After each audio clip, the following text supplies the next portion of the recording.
قافلے راستہ بھٹک جاتے. بعض لوگ خوف اور بے بسی کا شکار ہیں. راستہ بھٹک جاتے. لیکن اپنی ان پریشانیوں میں یہ لوگ اکیلے نہیں ہیں. کوئی ہے جو ان کی خوف کی حالت کو امن میں بدل رہا ہے. عورتیں کہتی ہیں ہماری چیخیں نکل جاتی تھی، جن کے سہاگ لٹ چکے تھے، جن کے خاوند وہاں قتل ہو چکے تھے. ہمارے بچے اور ہم خوشی سے چیخ رہے تھے اس وقت کہ ہمارے آقا نے ہمیں یاد کیا. آج دنیا میں ہر طرف خوف اور بد امنی کی فضا قائم ہے.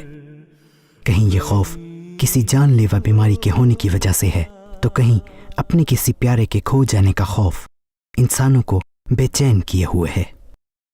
اللہ تعالیٰ قرآن کریم میں فرماتا ہے کہ خلافت کے ذریعے خوف کی حالت امن میں بدل دی جائے گی.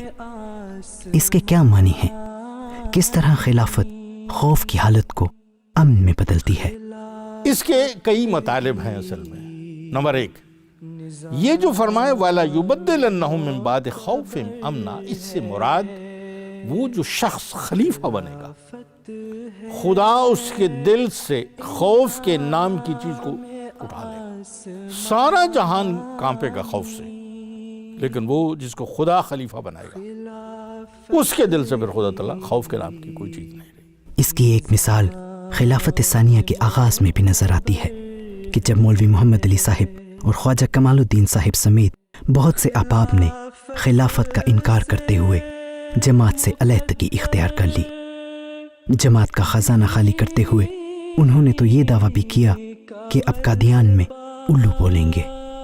ہر عام دنیاوی شخص اس وقت اس صورتحال میں کانپ جاتا، لیکن ایک خلیفہ وقت جس کی خدا ہر وقت براہ راست رہنمائی فرماتا ہے، ایسی صورتحال میں ایک مضبوط چٹان کی طرح ان حالات کا مقابلہ کرتا ہے. اس وقت حضرت مسلم موعود نے کمال حوصلے سے جماعت کی قیادت فرمائی.